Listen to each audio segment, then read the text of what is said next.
મિત્રો, લાઈફમાં થોડો પ્રોબ્લેમ ચાલી રહ્યો છે, તેથી વિડીયો રેગ્યુલર અપલોડ નથી કરી શકતો. તમારો સપોર્ટ આવી રીતે જ મારી ઉપર રાખજો. હું ટ્રાય જરૂર કરું છું કે વિડીયો રેગ્યુલર અપલોડ કરું, તો પ્લીઝ તમારો સપોર્ટ જરૂરી છે મને. તો ચાલો હવે વાર્તા શરૂ કરું છું. મને મારું ઘર એક સીધા સાદા પરિવારને ભાડા ઉપર આપવાનું હતું, કેમ કે હું એકલી હતી અને યુવાનીમાં જ હું વિધવા થઈ ગઈ હતી. અચાનક એક દિવસ એક વૃદ્ધ પુરુષ અને તેની સાથે એક યુવાન છોકરી ઘર જોવા આવ્યા. મેં તેમને ઘર ભાડા ઉપર આપી દીધું. મને લાગ્યું કે તે વૃદ્ધ માણસ અને છોકરી બાપ દીકરી હશે, પરંતુ હું તો હેરાન થઈ ગઈ જ્યારે છોકરી બોલી કે તે મારો બાપ નહીં પરંતુ પતિ છે. મને રોજ રાત્રે એક છોકરીની ચીસોનો અવાજ આવતો અને મારી આંખ ખુલી જતી, અને પછી હું આખી રાત જાગતી. મને લાગી રહ્યું હતું કે તે છોકરી ઉપર કોઈ અત્યાચાર થઈ રહ્યો છે.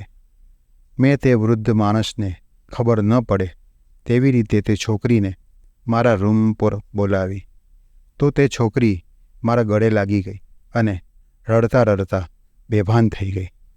થોડીવાર પછી તે ભાનમાં આવી અને બોલી કે દીદી, જો તમે મારી મદદ કરવા માંગો છો તો ઉપરના રૂમમાં કેમેરા લગાવી દો. કેમેરા લગાડવા તો મુશ્કેલ હતા. મેં તેને મારો મોબાઈલ આપ્યો અને કહ્યું કે મોબાઈલથી તું વિડીયો રેકોર્ડ કરજે, પછી હું તારી કંઈક મદદ કરી શકું. પણ બીજી રાત્રે જ્યારે મેં વિડીયો જોયો તો મારી ચીખ નીકળી ગઈ, કારણ કે તે વૃદ્ધો છોકરી સાથે. મિત્રો, તમે આ વાર્તા પૂરી સાંભળી અને કોમેન્ટમાં મને જણાવજો કે વાર્તા તમને કેવી લાગી. અને જો ચેનલ ઉપર નવા આવ્યા હોય તો પ્લીઝ સબસ્ક્રાઈબ કરજો અને એક લાઈક કરી દેજો. તો વાર્તાને હવે હું આગળ શરૂ કરું છું. મારા પતિ રવિના મૃત્યુ પછી હું આ દુનિયામાં એકલી થઈ ગઈ. સંબંધીઓએ પણ સાથ છોડી દીધો હતો. હવે હું હતી અને મારી પહાડ જેવી જિંદગી. સમજમાં આવતું ન હતું કે હવે હું શું કરું. આજકાલ રાત્રે કૂતરા ખૂબ જ ભસે છે અને તેનો ભસવાનો અવાજ સાંભળીને હું ખૂબ જ ડરી જતી. પરંતુ રવિ હતો ત્યારે પણ આ કૂતરા ભસતા હતા, પણ ત્યારે ડર લાગતો ન હતો.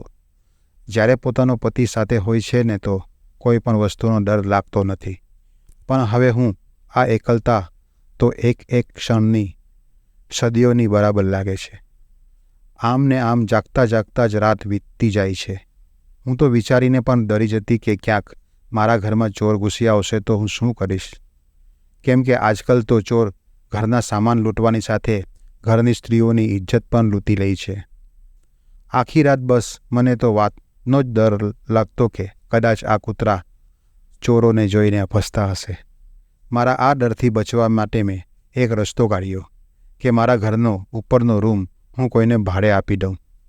મને સહારો પણ મળી જશે અને થોડા પૈસા પણ મળી જશે. હું ક્યારેક જ ઘરની બહાર નીકળતી હતી, પરંતુ આજે તો ખાસ કરીને આ કામ માટે જ હું ઘરની બહાર નીકળી અને આજુબાજુવાળા લોકોને જણાવ્યું કે મારે ઉપરનો રૂમ ભાડે ઉપર આપવાનો છે. જો કોઈને જોઈએ તો મારી પાસે તેમને મોકલજો. અને એક શરત રાખજો કે જે પણ ભાડે રૂમ લે તે ફેમિલીવાળા હોવા જોઈએ. મને ખબર હતી નહીં કે મારી વાતની આટલી જલ્દી મને ભાડું મળી જશે. સાંજના સમયે બે લોકો, એક વૃદ્ધ માણસ અને તેની સાથે એક જુવાન છોકરી ઘરે આવ્યા. મેં તેમને હોલમાં બેસાડી અને પૂછ્યું કે હું તમને ઓળખતી નથી, તો તમે તમારો પરિચય આપો. તે માણસ બોલ્યો કે તમે કહ્યું હતું કે તમારે તમારું ઘર ભાડે આપવા માંગો છો અને અમને પણ રહેવા માટે એક ઘરની જરૂર છે, એટલે અહીંયા આવી ગયા છે. મેં પણ મારું માથું હલાવ્યું અને કહ્યું કે મને પણ તમારા જેવા લોકોની જ જરૂરત છે. આ તો સારું છે કે તમે બાપ દીકરી અમારા ઘર પર રહેશો. ત્યાં પેલી યુવતી બોલી કે ના ના ના ના, આ મારા પિતા નથી, મારા પતિ છે. તે છોકરીની વાત સાંભળી અને હું તો ચોંકી ગઈ અને તે બંનેને હું તાકીને જોવા લાગી. ત્યારે તે વૃદ્ધ પુરુષ બોલ્યો કે શું તમે અમને તમારું ઘર ભાડા ઉપર આપશો? મેં કહ્યું, હા કેમ નહીં, મારા ઘરનો ઉપરવાળો રૂમ તમને ભાડા ઉપર આપીશ. ત્યારે તે વૃદ્ધ પુરુષ ખુશ થઈ ગયો. મેં તે પુરુષની પત્ની તરફ જોયું તો મને જોઈને એમ લાગ્યું કે તે થોડી પરેશાન હોય તેમ લાગે છે.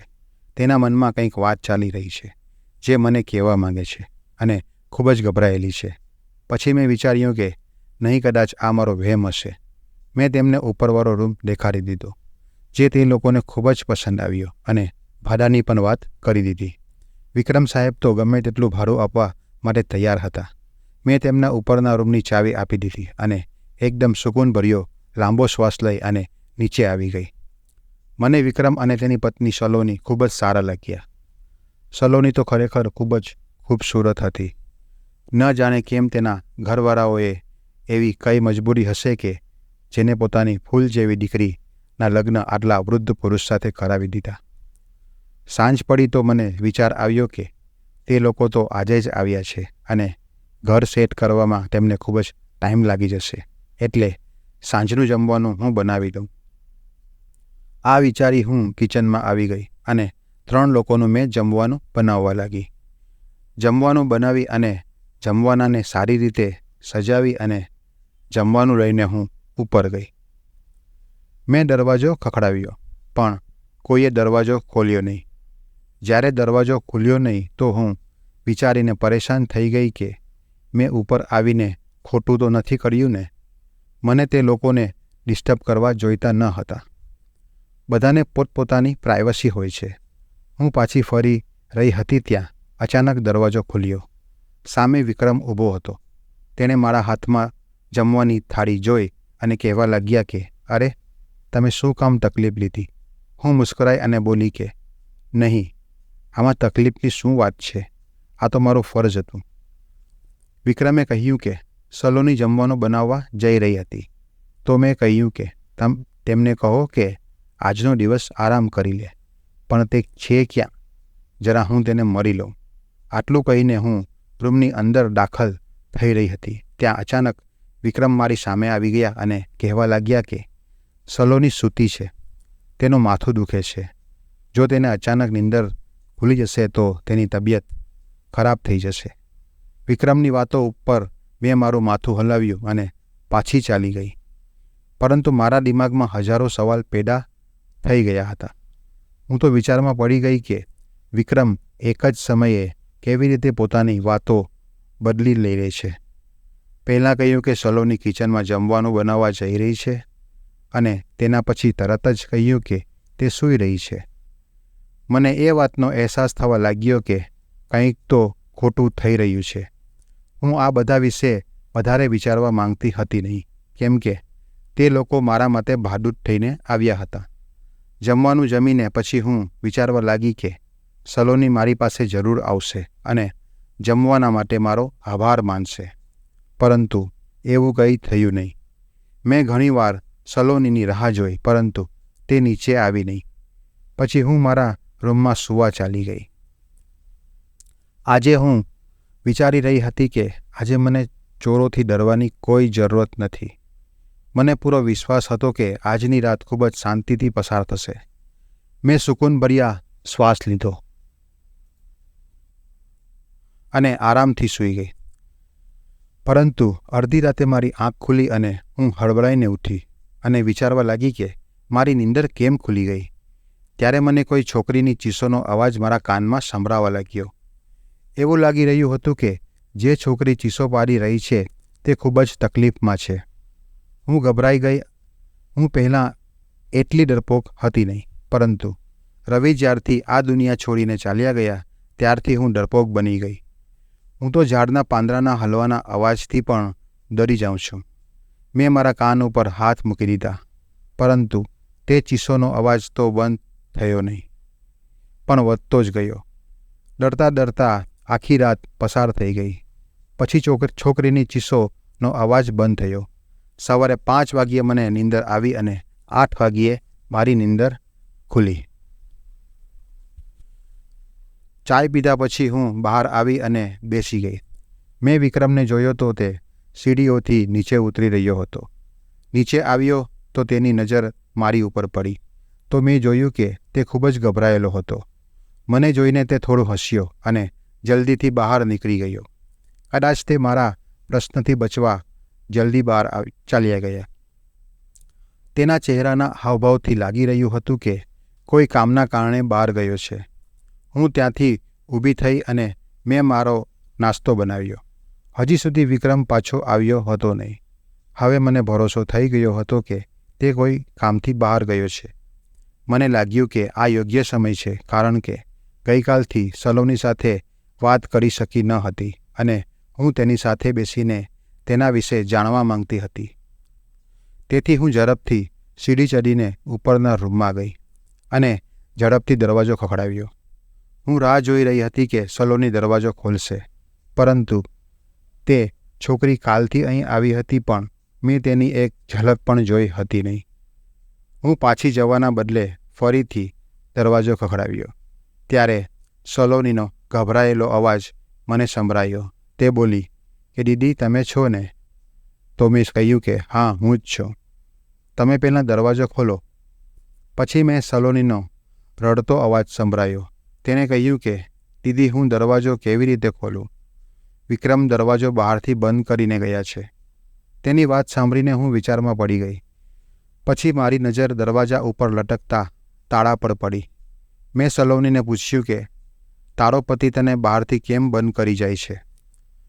તેણે કહ્યું કે મારો પતિ મારી ઉપર શંકા કરે છે.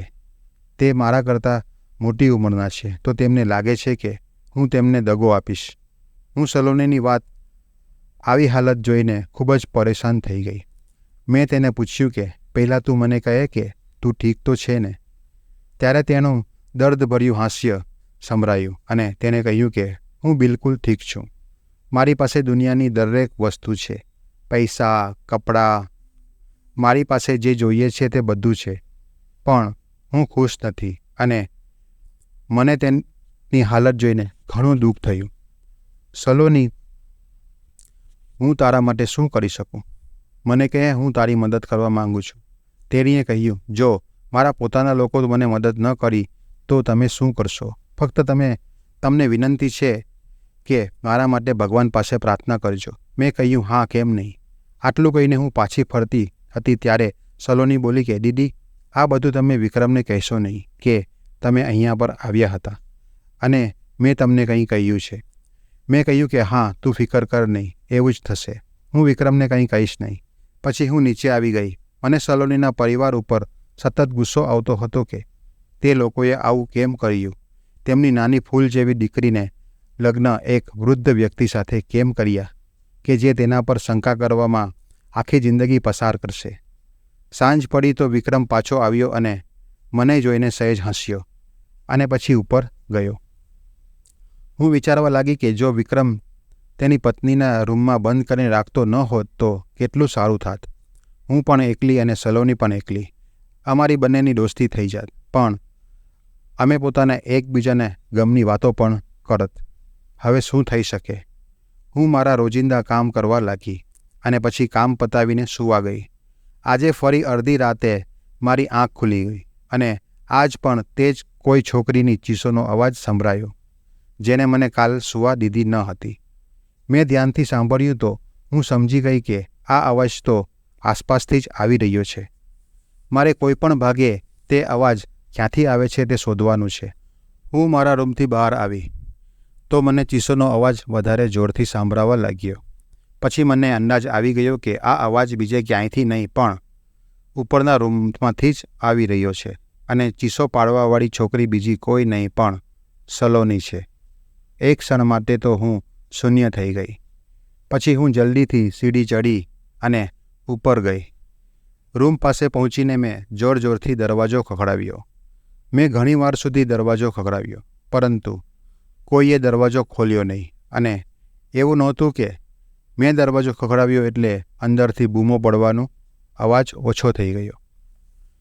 દરવાજો ખખડાવતા મારા હાથમાં દુખાવો થવા લાગ્યો અને હું પછી નીચે આવી ગઈ.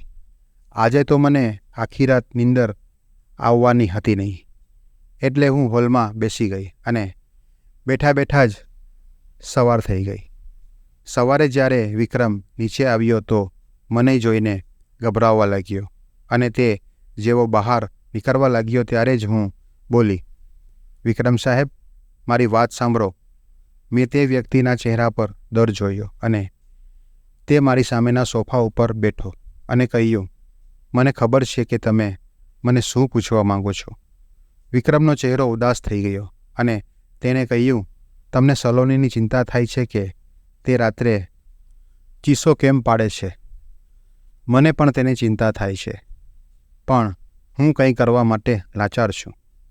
જો તમારી પાસે કોઈ ઉપાય હોય તો મને જણાવજો. મેં જોયું કે આ બધું કહેતા વિક્રમની આંખોમાંથી આંસુ નીકળી રહ્યા હતા અને તે મારાથી નજર બચાવીને પોતાના આંસુને લૂછવા લાગ્યા. મેં કહ્યું કે પહેલાં તમે મને કહો કે સલોનીની સાથે પરેશાની શું છે, ત્યારે જ હું તમને કોઈ ઉપાય બતાવીશ. મારા આ પ્રશ્ન ઉપર વિક્રમે પોતાનું માથું ઊંચું કરી અને મારી આંખોમાં જોઈને તેને કહ્યું કે સલોનીની સૌથી મોટી સમસ્યા એ છે કે તેના ન ગમતી વ્યક્તિ સાથે લગ્ન. હું આશ્ચર્યથી વિક્રમ તરફ જોવા લાગી અને તેણે કહ્યું, મારા ચહેરાને ધ્યાનથી જુઓ અને મને કહો કે સલોની જેવી છોકરી મારી સાથે ખુશ રહી શકે? તે દિવસે તો તમે પણ મને સલોનીનો બાપ સમજી લીધો હતો. મારાથી બસ એ ભૂલ થઈ ગઈ કે હું સલોનીના બાપની વાતોમાં આવી ગયો. સલોનીના બાપે મારી પાસેથી 20 લાખ રૂપિયા લીધા હતા અને તે 1 વર્ષના વાયદા ઉપર લીધા હતા, પરંતુ 5 વર્ષ થઈ ગયા અને તે મને ઉધાર લીધેલા પૈસા પાછા આપી શક્યા નહીં. તે રોજ બસ મને એમ કહીને ટાળતા કે આજે આપીશ, કાલે આપીશ, પણ પછી મારી ધીરજ તૂટી ગઈ. મેં તેને કહ્યું કે જો તું પૈસા નહીં આપતો હું તને પોલીસને હવાલે કરી દઈશ. પોલીસનું નામ સાંભળતા જ તે ડરી ગયો અને કહ્યું, મારી પાસે તો કંઈ પૈસા નથી. તું એક કામ કર, આ પૈસાના બદલામાં તું મારી મોટી દીકરી સાથે લગ્ન કરી લે. મને તેની વાત સમજમાં આવી નહીં. મેં કહ્યું કે તમે આ શું કહી રહ્યા છો?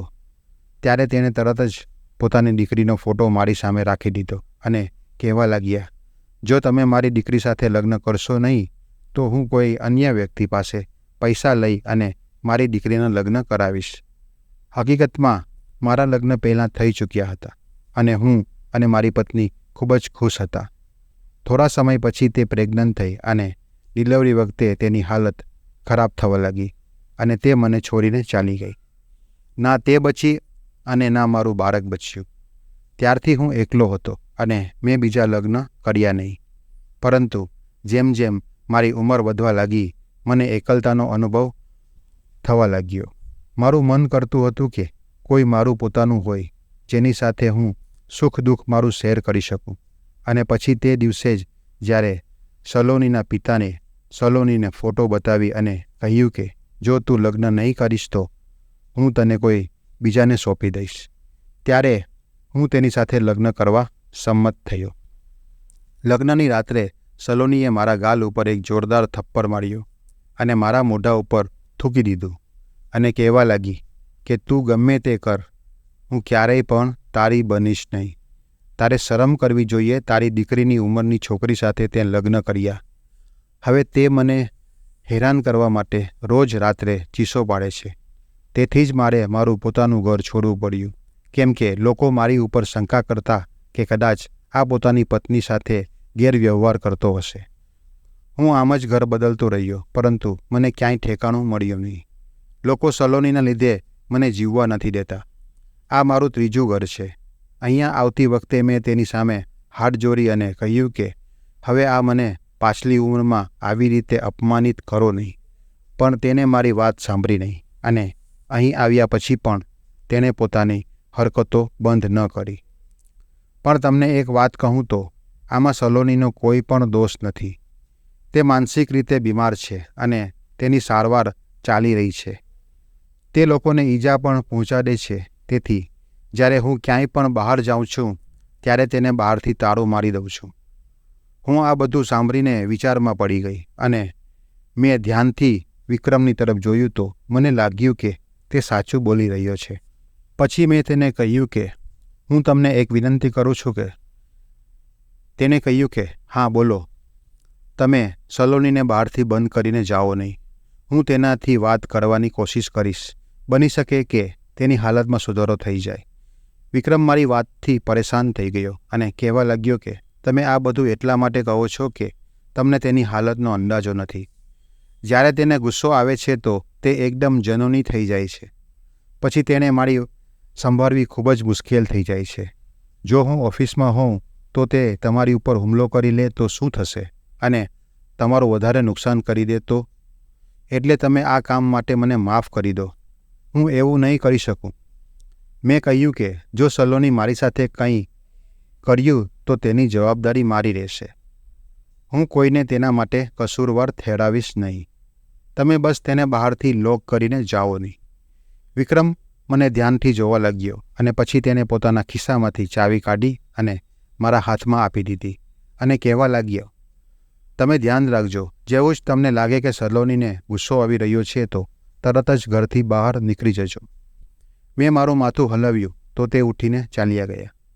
હું તો એમ જ વિચારીને પરેશાન થઈ રહી હતી કે આખરે સાચું કોણ બોલી રહ્યું છે.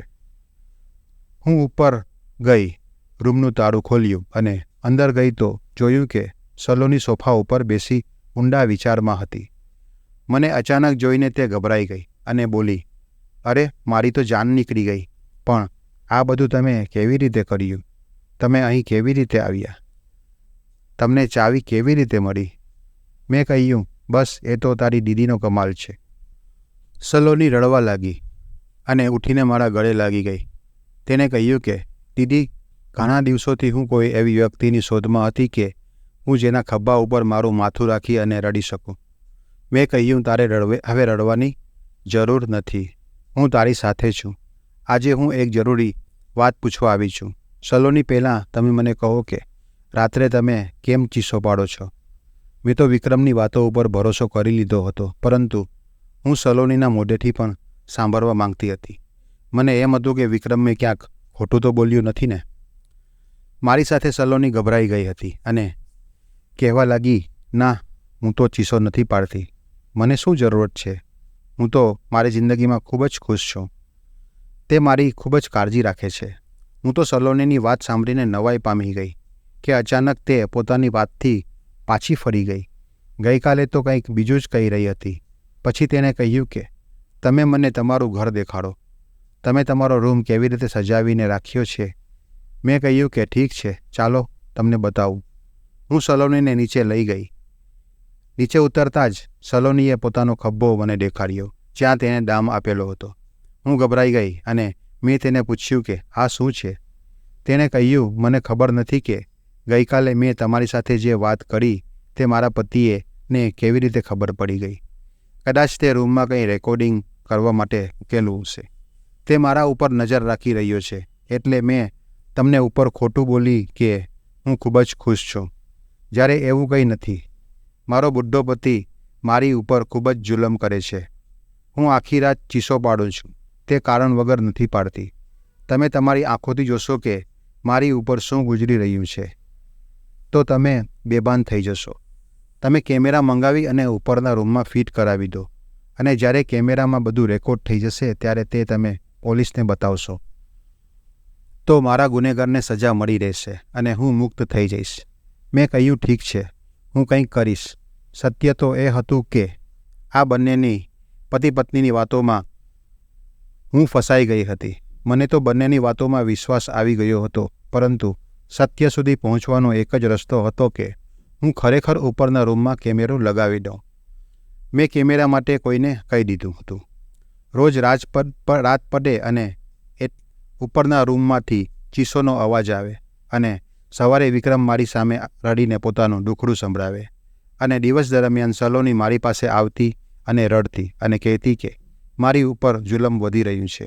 હું સલોનીનો દિલ રાખવા માટે તેને મારા કપડાં, સાડી, મેકઅપ, ઘરેણાં બધું બતાવતી અને તેનાથી વાતો કરતી, જેથી કરીને તે કોઈપણ રીતે થોડી હળવી થઈ જાય, મારી સાથે ખુશ રહે. અને મને આ બંને પતિ પત્નીની ખૂબ જ ફિકર થતી હતી. હું ઈચ્છું છું કે જો વિક્રમ ગુનેગાર હોય તો તેને સજા મળે અને જો સલોની બીમાર હોય તો તેને સારવાર મળે. કેમેરો આવવામાં હજુ એક દિવસ બાકી હતો. આજે સાંજે મેં ખીર બનાવી તો વિચાર્યું કે સલોનીને આપું. આ વિચારી હું સીડી ચડી અને ખીર આપવા ગઈ. ત્યારે સલોનીની અવાજ મારા કાન સુધી સંભળાયો. તે કોઈને કહી રહી હતી કે આજે તમે પૂરી તૈયારી કરીને આવજો, કેમ કે તે કમજોર છે અને તેને કાબૂ કરવી સરળ છે. હું આ સાંભળી અને ઉલટા પગલાં ભરી અને પાછી ગઈ. હવે મારી સામે સલોનીનું પાત્ર એક સવાલ બની ગયું હતું. કદાચ સલોની ખોટી છે.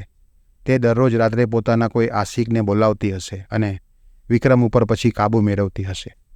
શું ખબર તેને બાંધીને પણ રાખતી હોય અને પછી જાણી જોઈને ચીસો પાડે.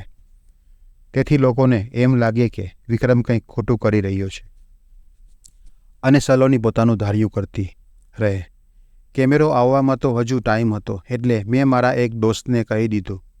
મેં તેને કહ્યું કે આજે રાત્રે મને તારી અને તારી ટીમની જરૂરત છે. તમે જરૂર આવજો અને ટીમને પણ લાવજો, પરંતુ ખૂબ જ સાવચેતીથી રહેજો. તેણે કહ્યું ઠીક છે, તમે ચિંતા કરો નહીં. મેં રાતનું જમવાનું જમી અને મારા મિત્રની રાહ જોવા લાગી. પછી કોણ જાણે શું થયું કે મને નીંદર આવી ગઈ અને જ્યારે મારી આંખ ખુલી તો હું હોસ્પિટલમાં હતી. મેં આશ્ચર્યથી મારી આજુબાજુ જોયું અને મારી સહેલી મારી સામે ઊભી હતી. મેં તેમને પૂછ્યું કે રોશની, હું અહીંયા કેવી રીતે આવી? તે હસી અને બોલી, નિધિ, તમે તો ખૂબ જ મોટું કામ કર્યું છે. છેલ્લા કેટલાક દિવસથી અમને ફરિયાદ મળી રહી હતી કે કેટલીક ગેંગ લોકોના ઘરમાં ચોરી કરી રહી છે.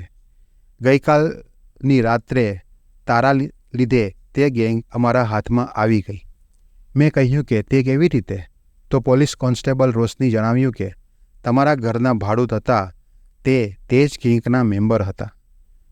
તેમની આવી જ રીત છે કે કોઈ ગરીબ સ્ત્રીના ઘરમાં કોઈ પણ બહાનાથી ઘૂસી જાય છે અને તેમને પોતાની જાળમાં ફસાવવાની કોશિશ કરે છે. પતિ પત્ની ઉપર દોષ કરે છે અને પત્ની પતિ ઉપર. આવી જ રીતે સ્ત્રીઓને તેમની જાળમાં ફસાઈ જાય છે અને બાકીનું બધું ભૂલી જાય છે. તમારી સાથે પણ તે લોકોએ આવું જ કર્યું. તમે પોતે સલોનીને ઘરની એક એક વસ્તુ બતાવી. તમે તેને તમારા ઘરેણાં પણ બતાવ્યા.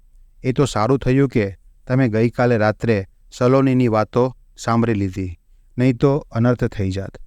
તે લોકોએ તમારા જમવાનામાં ઊંઘની દવા મિલાવી દીધી હતી અને તમારા ઘરની એક એક ચીજ વસ્તુ લૂંટવાના હતા. પરંતુ તેમની બદકિસ્મતી હતી કે અમે ટાઈમ ઉપર પહોંચી ગયા અને તેમને પકડી લીધા. હું રોશનીની વાત સાંભળીને હવે શૂન્ય થઈ ગઈ. લોકો બીજાને લૂંટવા માટે કેટલી હદ સુધી જઈ શકે છે. હું તો ભગવાનનો આભાર માનું છું કે તેમણે મને બચાવી લીધી. હવે મને ભાડૂત રાખવાનો પણ ડર લાગે છે. હવે હું એકલી રહું છું.